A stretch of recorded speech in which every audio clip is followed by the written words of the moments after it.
I'll just introduce Vicki briefly. Probably doesn't need any introduction, but I'm going to go do that anyway. So, so Vicki is the CEO and founder of WIL Empowered, which is Women in Leadership Empowered. And she's also a seasoned executive with 25 years plus experience leading high-performing teams in the retail industry across North America. And she's also a mentor and a coach for top executives, and created the WIL Empowered program to provide tools and training for women to become effective leaders and to accelerate their careers. So I think today's topic is going to be about leading into growth and how can we shift our mindset so that it becomes more receptive to new opportunities. And I think we're all kind of facing these new opportunities, it sounds like, from our introduction. So how do we move from a fixed mindset to a growth mindset? So, the talk will run, we'll be about here for about an hour, and please feel free to jump in with questions. You can put them in the chat, or you can just jump in because we're a small group. So Vicki, I'll let you take it away. Okay, awesome. Thank you, Kavita. Thanks for having me today. And Catherine and Michael, thank you for showing up. And we also have Lisa here who is in the background helping us. So yes. Thank you all for being here. So, I do like intimate groups because it gives us a chance to actually interact and talk more. And sometimes when we're in really big groups, we aren't comfortable. So I'm really counting on you guys today to jump in and ask questions, and we'll have, some interaction as we go through. But I'll give you a little background on me. And Kavita, thanks for the introduction.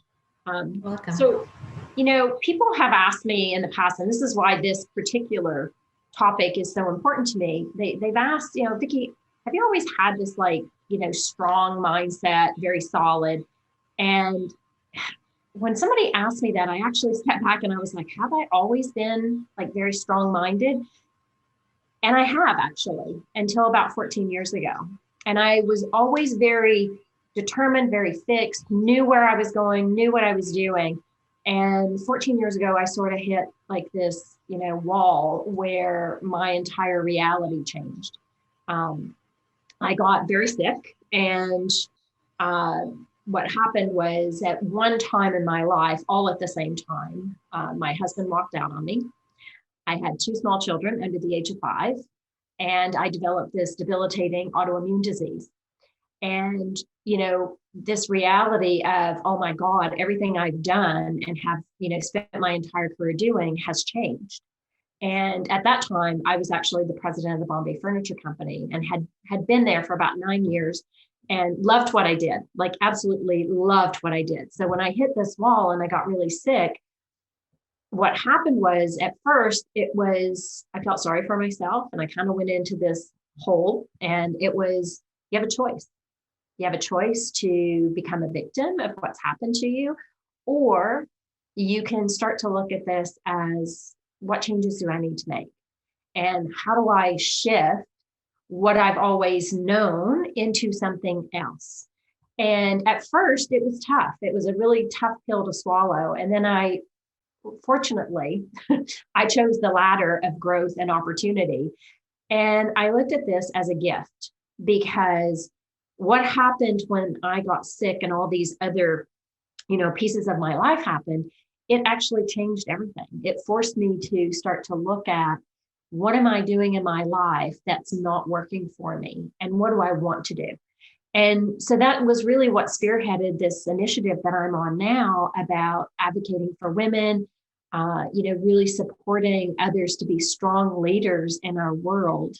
And when I say leaders, that's not just of corporations or your business, but leaders of your life, whether it be your community, your families, because that is such a critical part of how we evolve and shape our world, and especially today, given COVID, where we are. And so we have choices to make, and that's whether we be in this fixed mindset or we start to shift into a growth mindset. And so I share that because, it's important to understand that when we struggle, it's a gift, because when we're struggling, our brains actually start to grow. And so what does that mean? Let's see if I can get my cue to work here. Uh-oh. Okay, you guys will have to bear with me on the technology. There we go. So our brain is actually a muscle. And so like any muscle, it's always about how we exercise that.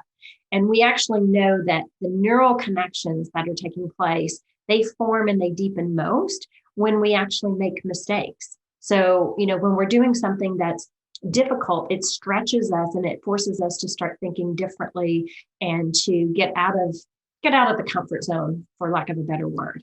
But if we take some work from Dr. Carol Dweck, she was a professor at Stanford University, and she came up with this, terminology basically that there's a fixed mindset and there's a growth mindset. And fixed is really about, it's where we focus on what we know, and we can be very predictive as to the successes that we're going to have.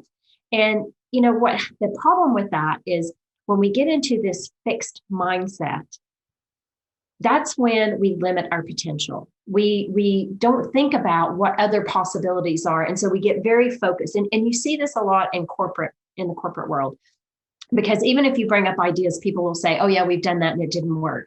Or there's this just preconceived notion that there's only one way of doing it, one approach to it. But when we move into a growth mindset, that's really about how we embrace challenges with perseverance. And, that's where we change the learning outcomes of what can happen. And so people who have this growth mindset, they believe that capability and intelligence can be actually grown through the efforts or through the struggles that we come up against.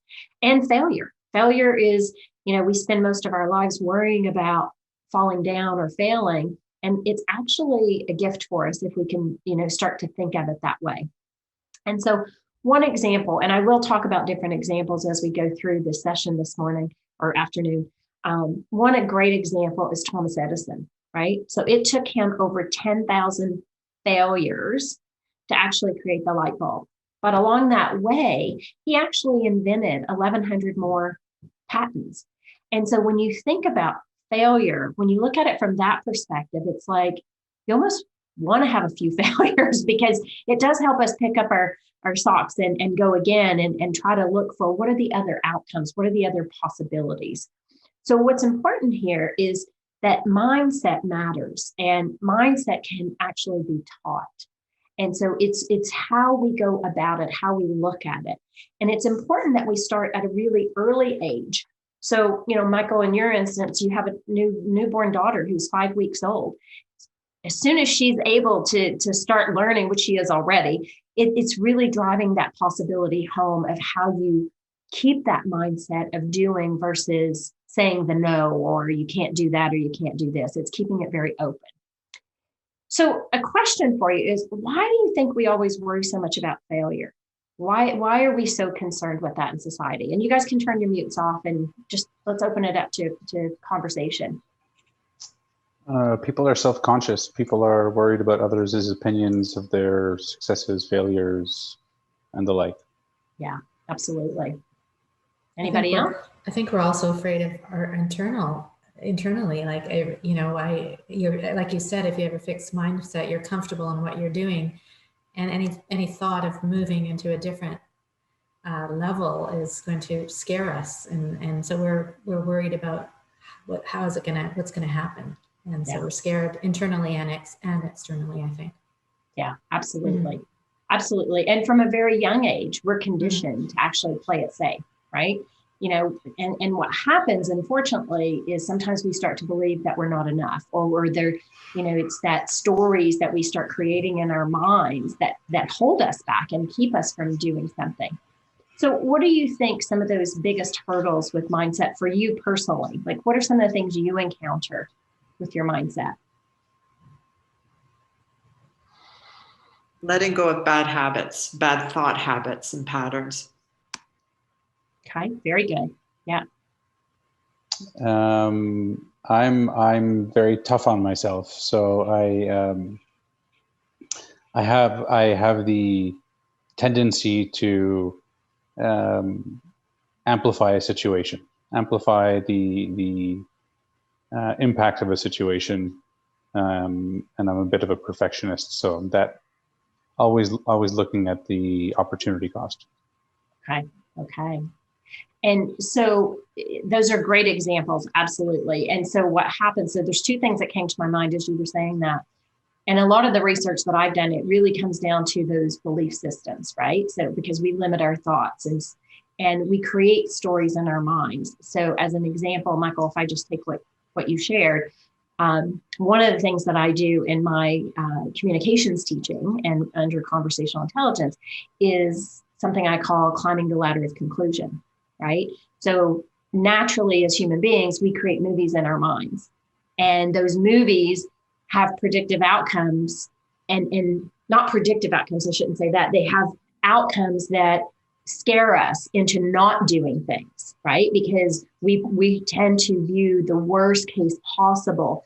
So we shy away from doing things because of the perfection syndrome or fear of judgment from others or that lacking of we're not enough or the habits that we have.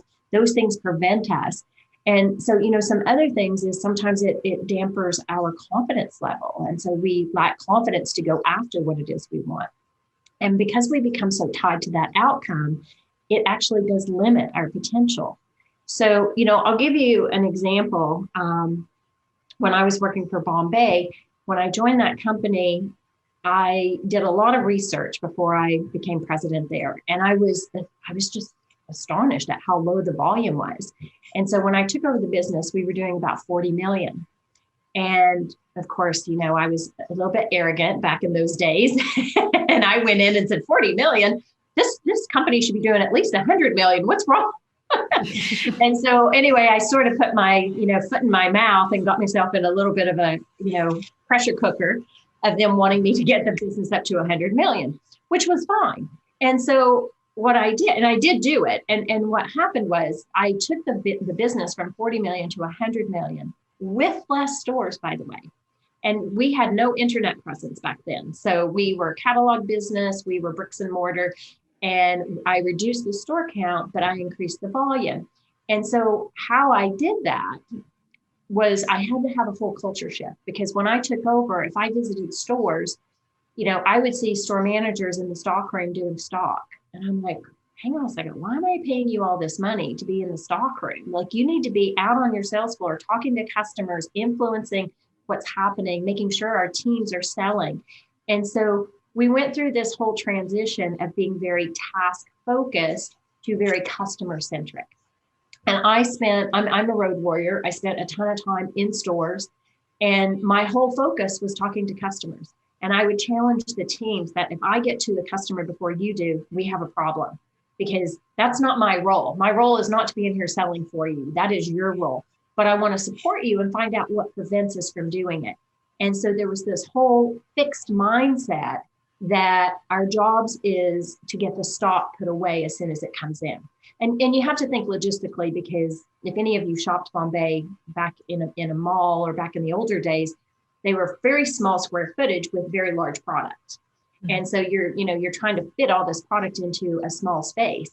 And so what I did though, was I spent energy with customers, talking to them. What do you like about us? What do you not like about us? How do we service you in a way that's comfortable? I remember a store manager that worked for me. He said to me one day, he goes, yes, you Americans think service is the be all end all. And he said, we don't do that in Canada. And I just looked at him and started laughing. And I said, why do you think so many Canadians go to the US and shop? They go across the border and shop. And so instead of shopping and leaving money in Canada, they're going across. And he's like, oh, well, I don't know. And so I don't remember what the statistics were back then, but a huge amount of volume that we were losing every year because this mindset was, we don't service, like we're here to ring you up. Anyway, I share that with you for a reason, because in 2008, Bombay was sold, and it was sold to another company here in Canada. And in less than 5 years, the volume went from 100 million to 35 million. And 2 years later, it completely shut down. And the reason for that is because the owner of that business believed that if you just put product in the store, it'll work. So there was no service focus. no customer focus, there were no refunds, like all of these things. So it was a very much a fixed mindset that the people are not important, and people meaning employees and customers. And so it destroyed that business. So that's just an example. And I wanted to share that because the whole point is if you limit your potential and you're saying no to things because you're afraid of failure, or you're fearful of what might happen, you actually limit your potential and the opportunity to do great things when we do that. So I share that for a reason, but here's another great example I love sharing, and it's Elon Musk. I mean, this man is I would call him the iconic person you want to look at for growth mindset. So when he decided to develop SpaceX, he actually went to Russia, and I don't know if any of you know this story, but he went to Russia and he asked to buy their used rocket ships. And they had 8 at the time, and they said, sure, we'll sell them to you for $4 million each. And he said, no, I'm not going to spend $4 million each. And they made fun of him, and they were calling him little man, and, oh, you can't afford this. Anyway, he came back to the US and he said, there's no way I would spend that much money on rocket ships because we can build those for ourselves. And I want to build rocket ships that are reusable. So, I have the history on the slide here, but he failed 3 times. And he only had enough money for that 4th time. And that was sort of his final, try at this.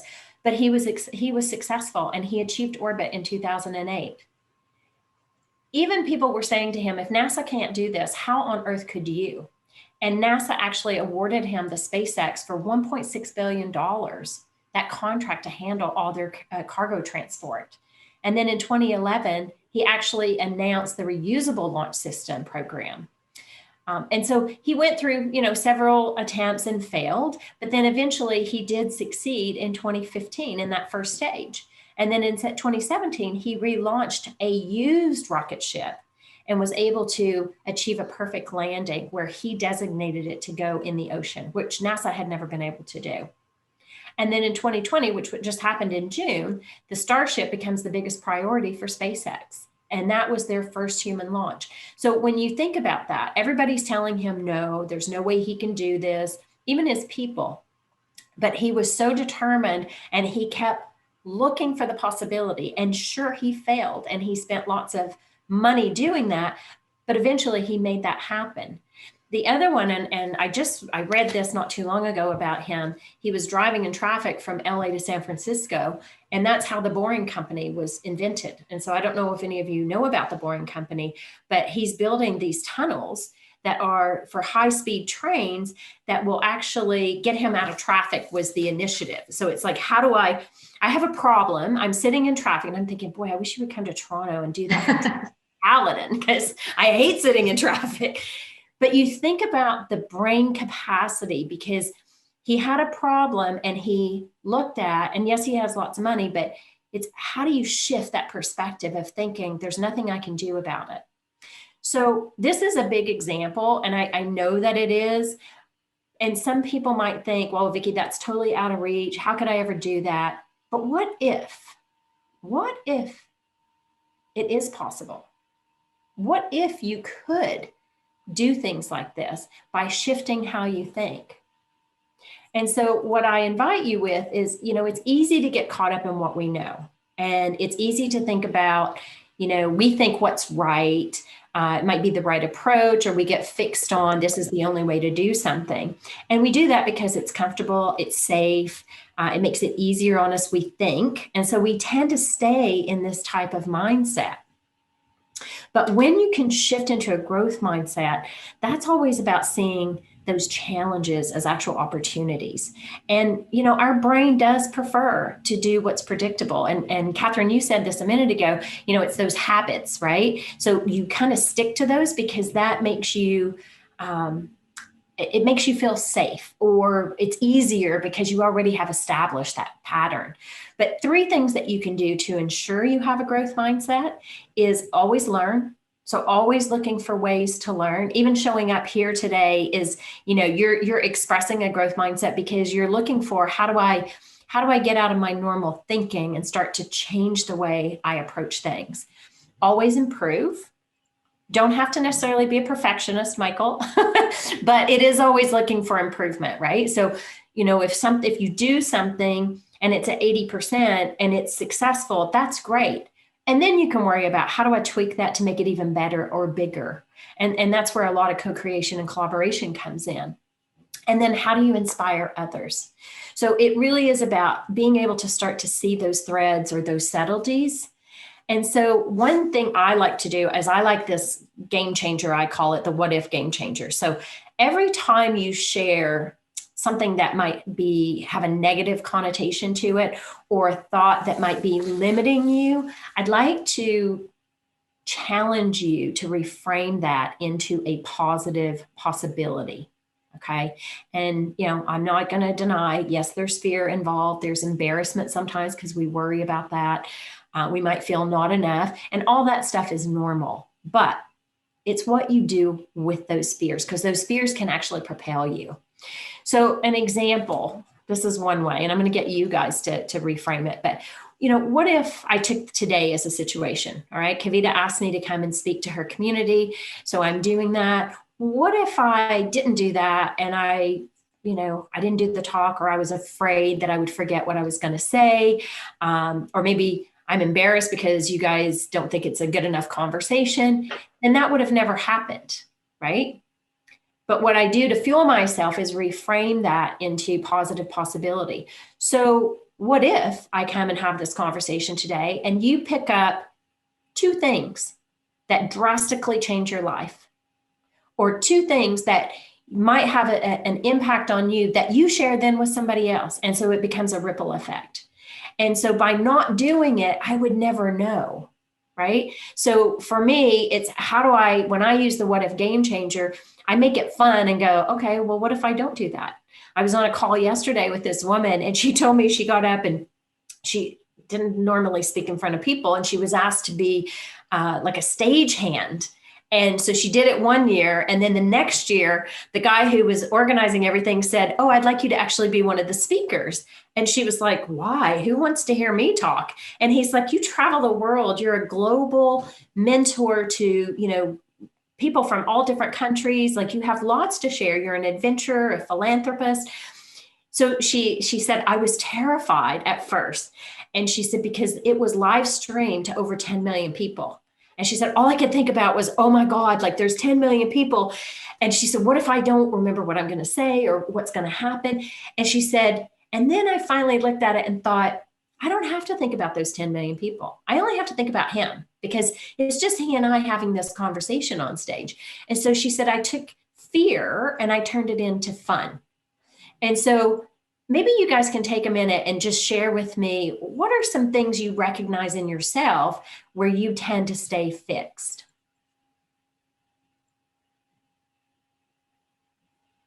Tend to stay fixed. Yeah, in your mindset.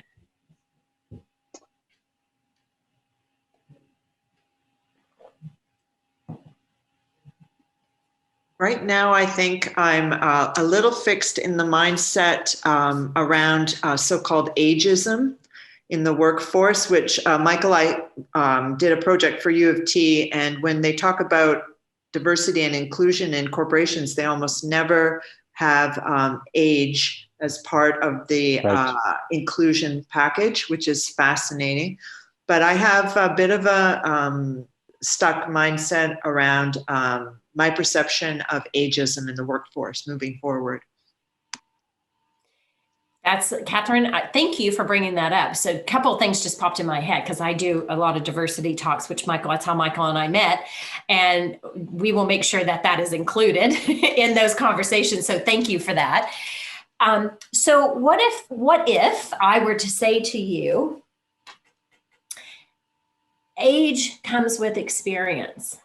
Age comes with a knowledge that younger people they've not had the opportunity to experience. So what you have to offer can actually be life-changing for individuals.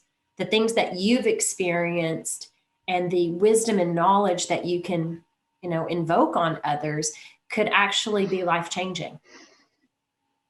That's a fabulous way to think about it. And I think on some level, I believe that, but then there's that counter thought that comes into the head, right? Mm-hmm. Yes, which okay, so I'm gonna go into a little bit. So that's ego talking, right? When that counter intention comes in, right? Because that ego wants to keep us playing really small because that's comfortable, that's safer, and it's easier to, okay, forgive me for saying this, but use it as an excuse versus being bold and saying, hey, I am worth this. I have incredible wisdom and knowledge that I can share with others that can help them remove some of the obstacles or some of the challenges that they don't actually need to go through. That's kind of how Women in Leadership Empowered came about, because I looked at my own career and looked at all the challenges that I had been impacted by, climbing my way to the top. And it was like, how can I help others not have to go through that? That's so interesting, because I think about when I was a young law student and lawyer and going on into the Bay Street world, I thought, well, nothing's going to stop me, right? Nothing will stop me. And then I guess I've maybe softened over the years, or something's happened, but it's like, well, I can't counteract the fact that I am, 50 plus at this point. But like you said, I have so many talents and abilities, and I think I should really focus on those things and what I would bring to an organization or to a business, rather than the sort of one little negative message that really makes no sense. Exactly. And it's you believing that, because you do have things to offer. And so, then it's how you tap into that and really amplify your strengths, right? And how that then has a ripple effect on so many other people. So even if I just took the legal, sorry, I'm drawing a blank here, the legal firms in Canada, let's just say as an example, how many women are, sitting on that cusp of fighting the male domination, or fighting how do I become a partner, and the things that you've learned, how you can counsel them on that, how you could be a mentor or a support system, even talking about the diversity and inclusion and becoming a voice on ageism, right? Like there's so many possibilities of how we can, open up that scope of what you could actually do. And the ego will always be there going, oh, Catherine, should you do that? But one thing I like to do with my clients is there's always two sides, right? So you've got the little ego over here, and then you have your mentor, cheerleader, good voice on this side saying, why aren't you doing that? Why are you not sharing your gifts with the world?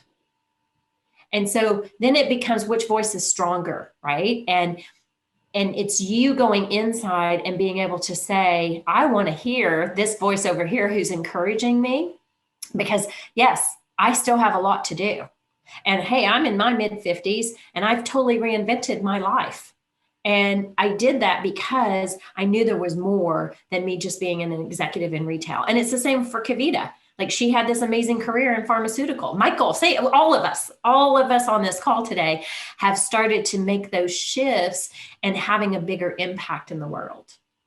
So I invite you just to think about some of those things, because I think that can really help us to move forward and take action where maybe we've been hesitant in the past.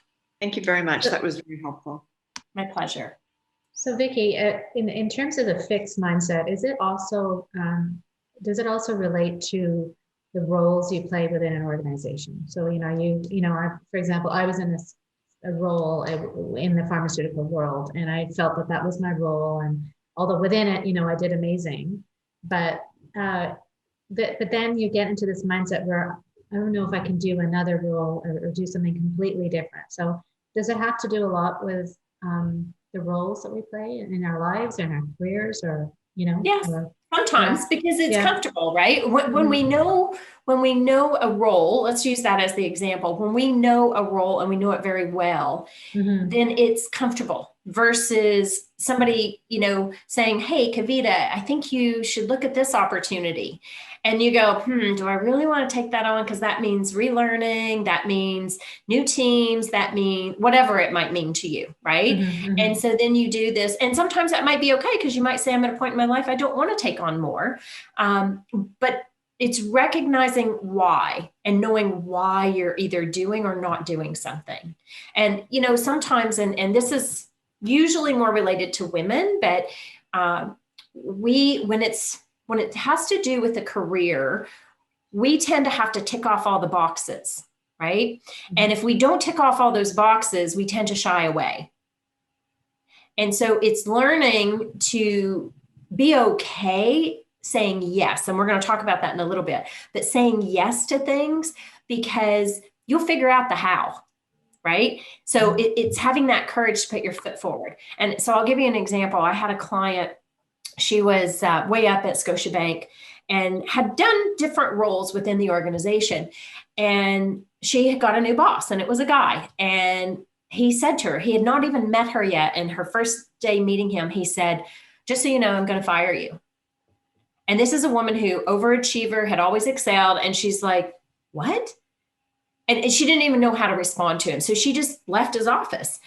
And so he did fire her. And she got a package. And so she came to me and she's like, Vicki, I don't know what to do, blah, blah, blah. But the company had come back to her and said, hey, we would really like you to interview for this role heading up risk management. And she, before she even thought, she said, why would you want me to do that?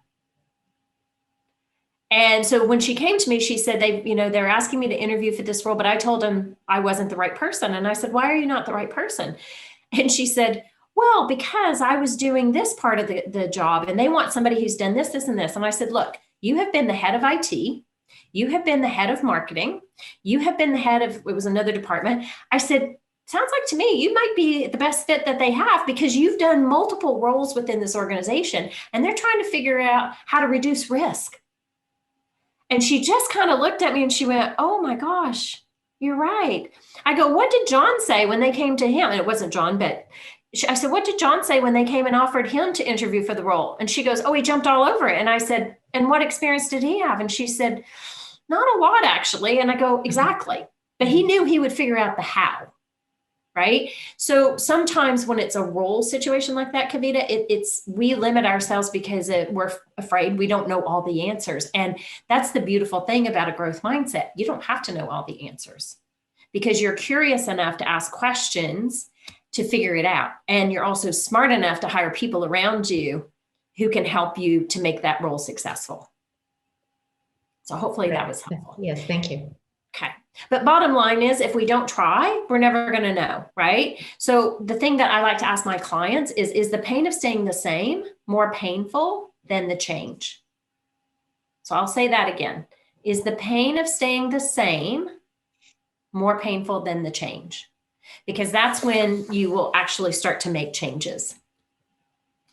So it's also knowing that a growth mindset, there's a direct link between that and this continuous performance improvement or conversations. So in order to enable constant development, people need to be open and they have to be willing to hear feedback, right? And so this actually allows us to recalibrate behaviors based on that feedback.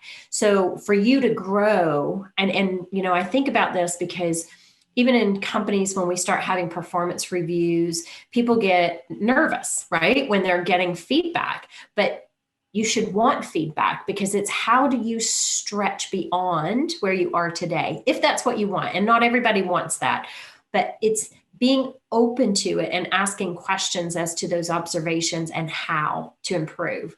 And, when you have a growth mindset, you start to see opportunities everywhere, and you're not afraid of being able to challenge the status quo of what's happening.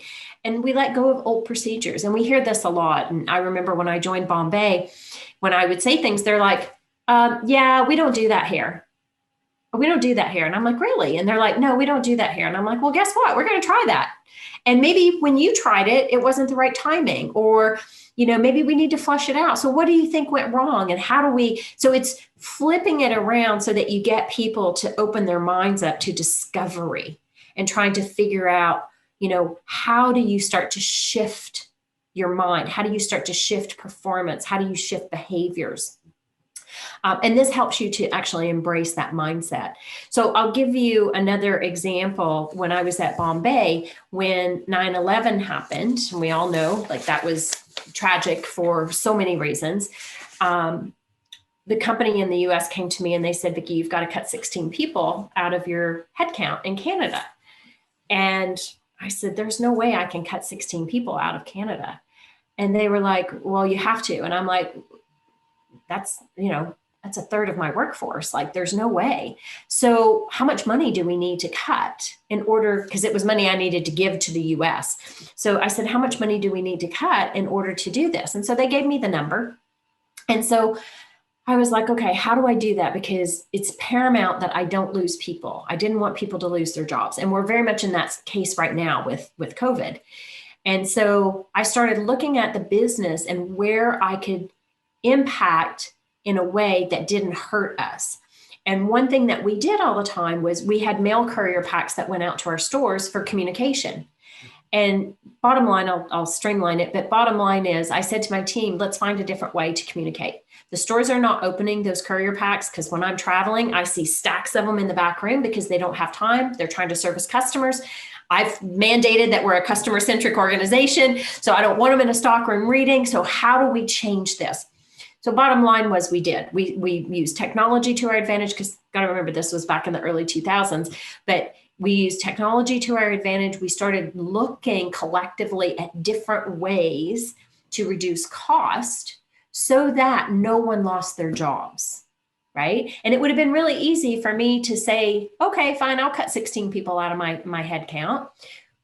But that wasn't the right thing to do for the business. And so when you're in that fixed mindset, a lot of times it's, okay, I'll just do as I'm told to do versus challenging that status quo and looking for other ways to make things work and to make things successful. So the other thing I would like to talk about is, what I'm talking about is not easy. And it is practicing, confidence boosting tips, ways to help you get stronger and build that muscle. And, one of the ways I would say to do that is saying yes to more of what you want so that you are taking action. And, you can use little examples. So when I talked about the speaking session, right, it would have been really easy for me to say, oh, Kavita, I'm not comfortable to do that. But I said, yes, I'd love to come and talk to your audience. And so it's pushing yourself to take action. And it could be little things, even getting curious with your clients. Read that book that's been sitting on your desk for a year that you haven't had time to do. But it's saying yes to more of the things that you specifically want to do, not because other people want you to do it. The other one is developing positive possibility language. And what I mean by that is we gave some examples earlier. It's reframing conversations when you catch yourself saying something that's, maybe it's negative or maybe it's not reaffirming. So reframing that into something that is positive and reaffirming. So, like people will say, oh, I can't do that. Well, those are like 4 deadliest words that you can think of. So it's not, I can't do it. It's how can I do it? Right? So shifting that thinking and that language so that you share possibility and that you're discovering solutions for yourself and helping others do that, because it's really powerful even when you catch somebody else saying something that way to say, oh, how else might you think about that? Because you're challenging them to think differently.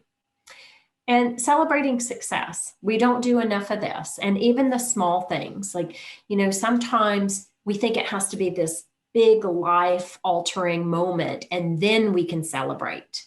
And we should be finding the small things that we can celebrate. So, hey, I accepted the invite for the speaking engagement. That's a big win, right? Because every time I do that, I get more confident, I get more comfortable. Or I read that book that's been on my desk for a year. Those are accomplishments. And so it is celebrating those things. The fourth one is using positive affirmations. And I learned this one not too long ago, and this is really powerful, is writing out 5 to 10 affirmations. But as you do that, you mix it with a true statement. So for an example, if I use money, right? And I want to be debt free. So, and I'm not. So I may say I am debt free, but my next statement might be, I am Vicki Bradley. And the reason you do that is so you have what you want, and then you have a true statement. The reason you do that is because your brain doesn't know the difference. And you're not giving your brain time to go, hang on a second, she's not actually debt free. Does that make sense to everybody? Okay. So? Okay. Well, we can talk about that if you'd like, Michael. I think you're just, if I'm gathering it correctly, your brain is making the connection by putting the two together. This statement and this person together, and it just makes the full connection. Is that it? Correct. Yeah, okay. And so it doesn't give you time, because when you say I'm debt free, and it's not just that one, you have to add, 5 to 10, but it's, I save more money than I spend, or, it might be, I have a year's worth of income saved. So you don't want to give your brain time to question what you're doing. So it's constantly reaffirming the positive things, because what happens is neurologically is you actually start to behave based on what you're reinforcing. So even though I'm saying I'm debt free and I'm not yet, I start to think about, how much am I spending? Where am I spending it? And I start working toward, okay, I'm going to pay that off. So you start doing the things that you're actually saying that you're doing. Right. And then one that I've learned recently as well, which I love, is practicing crap. And I got such a kick out of this, because crap is about being calm when something happens, reflecting on it, acknowledging what you did right. Because as humans, naturally, we look at what we do wrong. That perfectionism might kick in, and we go, oh, darn, I should have done this or should have done that. But instead of doing that, you want to calm yourself and be reflective on what you did right, and then prepare. So whatever that may be, it might be changing a habit. It might be, an initiative you've taken on, but it's being prepared for that. So I thought that one was a really good one, because it's catchy and it gets you thinking, right? How you slow yourself down, so that you are able to see the possibilities. I like it. Good. I like it. And for me, it's, I need to focus on acknowledging what I do right, because I always focus on what I left out or haven't done right or haven't completed yet. And, that's kind of the exercise that I need to get into. And that's so normal, Michael. Like, we're all so guilty of, we are so hard on ourselves. And so it's having that compassion for yourself to recognize what you do well, right? Like, you're super talented. I know that. Like, I haven't known you that long. I've had several conversations with you now. 3, this is our 3rd conversation. But it's you owning that power, owning the gifts that you have, right? And then opportunities start to come forward. But you have to be confident in the things that you do really well. And you're not going to do everything well, because that's just not how we're wired, right? So it's knowing what you do well and really owning that power of it. So that's pretty much, how to shift that mindset. I just put a little blurb up here about women in leadership. We focus on helping professional women accelerate using 4 different aspects of leadership development. So we focus on coaching, networking, peer-to-peer mentoring, and our skills training. And I would like to open the floor to questions that might have popped up in the chat, or any questions that you have, or comments that you have. And thank you, Michael, for challenging me. Did I challenge you? Just a little. I'm okay. sorry. I'm so sorry. That really wasn't my intention. No. I didn't take it as a negative. I think it's great. You're practicing challenging status quo. That's great. Thank you, Vicki. That was amazing. I really like the practice crap thing that you just said, because, I fall into that trap too, as you do, Michael, is like, always thinking about what I should have done. I should have done that. Oh my God. But then, like you said, Vicki, is we need to really, really acknowledge what we have done and celebrate our wins. I think that's so important, and we don't do it enough, and I don't do it enough. And I'm going to start doing that more and more for sure. And especially right now. Yeah, we all need it, and so that's really what I took. And also the three things you said about always learning, always improving, and how do you inspire others. So those are really great lessons in my mind. And that's what I'm always trying to do. And it's often difficult to inspire people because sometimes you're down on yourself, right?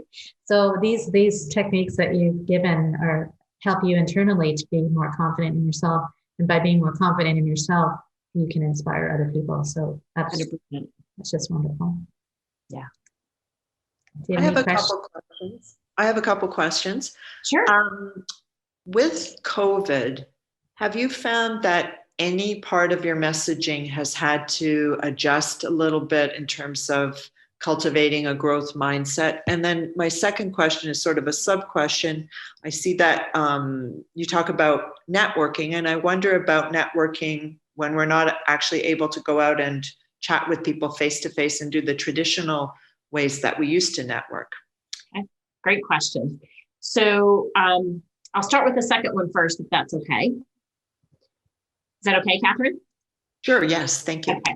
So connections are critical, and I would say even more important now. And so it's finding ways, whether it's, conferences, like this situation right now, you've just made 4 new connections, finding those opportunities. So I'll give you an example. Michael and I would be an example of this recently. So in September, I did a diversity and inclusion breakfast series with Ryerson University, and Michael was one of our attendees. And so he and I connected, and then we set up a coffee chat, and I got to learn more about him. And now I've connected Michael to somebody else, and he's going to be moderating an event on diversity and inclusion in a couple of weeks. And so it's finding opportunities like this where you naturally want to connect with somebody. You're interested in, and I do a whole session on connections because it's about being interested in another person, not so much what you think they can do for you, but how do you, because you don't know, right? Like Michael and I just connected, and then somebody asked me about this event, and I said, oh, Michael would be really good. He could moderate that event. And so that opportunity arose, right? Which helps him, which, it's good for me because the person that had talked to me, she trusts me, and she's like, who do you know? So during times like COVID, even though we can't meet face-to-face in a room, we can still do that virtually. And so it's getting curious. It's seeing on LinkedIn, who do you see on there that looks interesting to you that you're curious about meeting? Well, so that's how we met, right, Vicki? That's how we met. Exactly. Yeah. And so I'll give you another example. So I bought a book just recently. It's called Intentional Days. It's a beautiful book. Like the mantra when you open it up is like, I read it every day. I'm just like, oh my God, this. So when I bought it, the woman, the shopkeeper said to me, she goes, oh, the woman who wrote this is from Toronto. And I went, oh, really? And so I went on LinkedIn and just by chance to see if she was on there, and she was. And so I sent her an email, and I said, I'd love to connect with you. And so she responded, and she accepted my invite. And I said to her, I just picked up your book, and I can't tell you how much I'm enjoying reading about intentional days. And she was like, oh, thank you so much. And I said to her, I said, would you be interested in coming on my WIL Talk podcast? I said, I would love to have you join us and just share your wisdom with respect to how you've brought joy into your life and how you go about setting your intentions. And so she's going to be on our podcast in December. And that was just I picked up her book. It looked interesting. And I'm just going to reach out and see if anything happens from it. So I would encourage you, Catherine, like if there's people, like really LinkedIn is such a great platform, like go on and just see who's posting things that you enjoy, and reach out. And some people don't respond, and that's okay because they might not check their LinkedIn for a long time. Don't take that personal. And sometimes you might have to send it twice, which is okay too. but, just go into it very open that you want to connect with individuals. Sometimes I do that with companies. And when I'm working with somebody who's in career transition and they're looking for, let's say somebody's looking for a job in technology, one of the things I ask them to do is start to identify who would be the top 5 companies that you would want to work for. And let's do research on those companies. And then who are the people in decision-making roles that you can start to connect with? And are you following that company? Are you interacting with their thought leadership? So, that way you start to get a sense of who the people are, and you make connections, because we all know that jobs happen because you know people, right? Like, that's the reality. And Michael, you could speak to that better than anybody on the call. That's where you get jobs.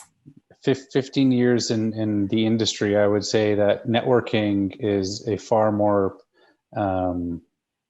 advantageous strategy than the traditional means of applying for jobs. I think networking, just to add to that, Vicki, and very, very well said, Catherine, there's an argument to be made that networking is actually more easily initiated right now in today's marketplace, in today's world where everybody's online and video chats and phone chats, and everybody's just responding to social and corporate communication these days in a different way. Whereas in the past, sure, there are other, direct face-to-face networking opportunities that we don't have right now. But from a corporate perspective, I found that there's been a shift, and you can reach people faster. Mm-hmm. You can connect with people and strike a 15-minute video chat or phone conversation a lot more quickly and efficiently than it used to be, where you had to get in somebody's calendar 3 weeks, 4 weeks, 5 weeks in advance. Right. I've heard that too. And those are all excellent things. I think the idea of, approaching somebody one-on-one in a more authentic way with curiosity is the way I feel more comfortable doing it anyway. So that's excellent advice. Thank you. Our pleasure. And so to answer your other question, I would say that, a lot of people have become very fearful in COVID. And so what I would encourage you to do is really surround yourself with, opportunities like this, where it's more uplifting and positive, because it's easy to get caught up in, the numbers, let's not do this, let's not do that, and start to surround yourself with people who are optimistic and looking for those opportunities, because there are opportunities, there's no question. And it's just freeing your mind from the fear of what's happening during a pandemic to looking for opportunities. And so that's my perspective on it. Some people might say, Vicki, you wear rose-colored glasses, but I choose to look for what are the possibilities. So hopefully that answered your question. Yes, I was just curious because, we have this circumstance thrust upon us from external, factors. And I just didn't know if it really touched upon mindset. I would think it does, because like you said, you either are looking for the more positive aspects of life in general right now, or you're getting caught up in the news and the drama of it. Yeah. Yeah. I host a WIL Empowered social every couple of weeks. And last week we had one and we talked about fear, and we're at a pivotal time, I would say, in our world where we really do have to ask ourselves if we're going to, forget everything and run, or are we going to rise? Right. Mm-hmm. So it's a choice that we make, and it's so easy to get caught up in the news and the daunting negative that comes at us, but you have a choice as to whether you watch it or not.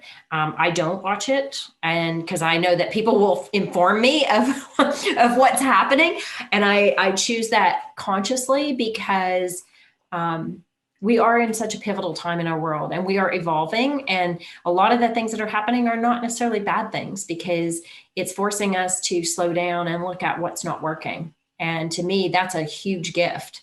And not to say, yes, I know lots of people are challenged, and I'm cognizant of that. But again, I think we have to continue to support each other and evolve and lift each other up instead of, this negative stuff that comes from the press all the time. We were talking about that too earlier, Vicki, is that this because of COVID as well, it relates to the connection piece, is that we've had greater connections even with loved ones that are more meaningful, perhaps. We have more time to spend with them, and whether it's loved ones or strangers that we have just met, or community that we're building.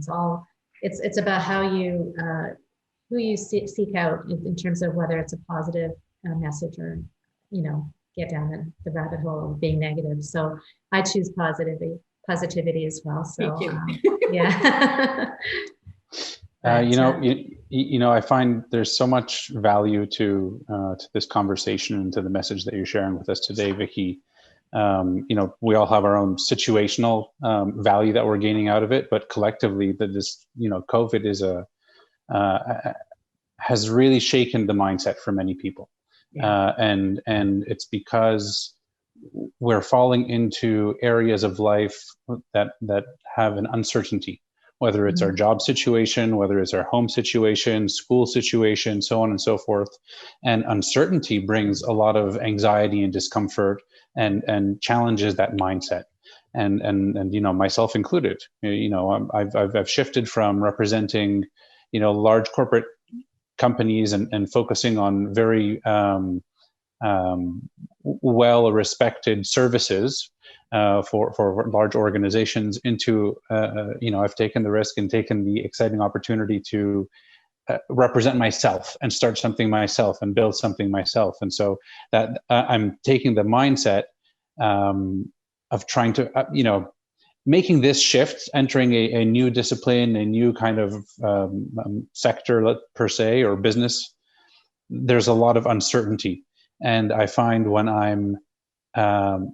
I focus on the large, long-term outcomes, there's so much in between that becomes challenging to figure out.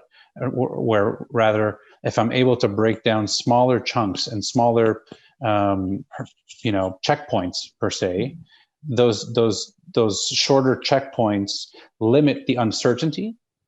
And it's like an immediate something that I can control and move forward towards. And so all that to say that we're all suffering from uncertainty, and COVID has really shaken a lot of us and puts us in a different lane per se than we're used to being in. And something you said about the media and listening to all that negativity resonated or reminded me of a quote I heard. A gentleman, I don't know if either of you have read Les Brown, but I was listening to Les Brown speaking. Very, very great motivational speaker. And he had a quote that I just had to write down and I'd love to share. Please. He said, if you don't have a program for your mind will be programmed for you. Mm-hmm. So we have to decide, what we're listening to and who we're surrounding ourselves with. To your point of people bring positivity. We definitely gain the most out of the people that are closest to us. And if there's a negative feel or energy, that that contributes to our circle and our energy. But all that to say, if we don't decide what we want to take out of this and where we want to be and who we want to become in these times of change, the world around us is programming us with all these negative thoughts that bring us into a lane that we don't want to be in. 100%. That was beautiful. Thank you. Really Thank you for sharing that. Yeah. I wrote that one down myself.